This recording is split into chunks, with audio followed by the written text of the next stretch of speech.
बच्चों, हम पढ़ रहे थे सुभाषितानी पाठ का श्लोक। शुरू के 3 श्लोक का अर्थ मैंने आपको समझा दिया था। आइए अब चौथा श्लोक देखते हैं। सबसे पहले इस श्लोक के कठिन शब्दों को। पित्वा मने होता है पीकर, रसम मने होता है रस, तू मने तो, कटुकम का मतलब होता है कड़वा और मधुरम का अर्थ होता है मीठा, समानम का मतलब होता है समान रूप से। ओके, पित्वा मतलब पीकर, रस मने रस, कटुकम मने कड़वा, मधुरम मने मीठा और समानम मतलब समान रूप से। आगे की पंक्ति, माधुर्यमेव, माधुर्यमेव का मतलब होता है मीठा ही। माधुर्य धन एव से मिलकर बना है, माधुर्य धन एव से मिलकर बना है ये, तो मीठा ही। मीठा ही मतलब अब क्या मीठा बनाया जाता है? शहद। यहाँ पर मधुमक्षिकासो, मधुमक्षिकासो क्या होता है? मधुमक्षिका। मधुमक्षिका का मतलब होता है मधुमक्खी।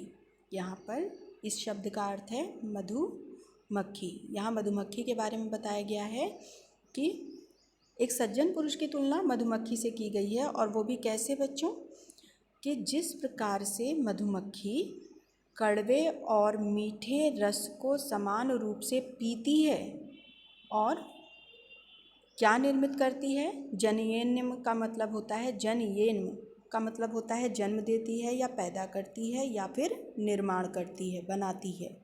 ओके, तो मधुमक्खी जिस प्रकार कड़वे और मधुर रस को समान रूप से ग्रहण करती है, पीती है और मधुरमेव यानी मीठा ही बनाती है। मीठा ही बनाती है मतलब शहद ही बनाती है। वो चाहे कड़वा रस हो चाहे मीठा रस हो, दोनों ही रस को समान रूप से ग्रहण करके उसको शहद के रूप में या मीठा ही बनाती है। उसी प्रकार से संत स्थितैव, संत स्थितैव का मतलब होता है सज्जन भी।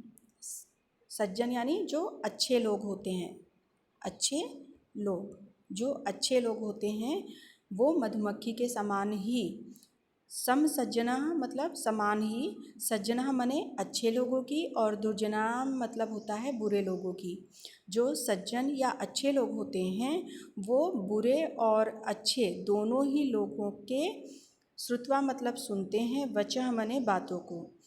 सज्जन लोग, अच्छे लोग बुरे और अच्छे दोनों ही लोगों के बातों को समान रूप से सुनकर मधुर सुक्त रसम यानी मीठी वाणी या मीठे वचन, ठीक है, मीठी वाणी भी कह सकते हैं या मीठा वचन भी कहते हैं। सृजंती मतलब निर्मित करते हैं। उसी प्रकार से सज्जन व्यक्ति भी, चाहे वो बुरे लोगों द्वारा कही गई बात हो या अच्छे लोगों द्वारा कही गई बात हो, दोनों के बातों को सुनकर वह उसे मीठे वचन में ही बदल देते हैं। मतलब वो उसकी बुराई नहीं बल्कि उसको भी मीठी वाणी में, मीठे वचन में या अच्छे वचन में बदल देते हैं। एक बार फिर से श्लोक का अर्थ समझ लीजिए। जिस प्रकार मधुमक्खी कड़वे और मीठे रस को समान रूप से ग्रहण करके शहद का निर्माण करती है, उसी प्रकार सज्जन लोग अच्छे और बुरे लोगों के द्वारा कही गई बातों को सुनकर उसे मीठे वचन या मीठी वाणी में ही निर्मित करते हैं। आई होप आपको इसका अर्थ और कठिन शब्दों का अर्थ समझ में आ गया होगा। कोई डाउट हो तो पूछिए।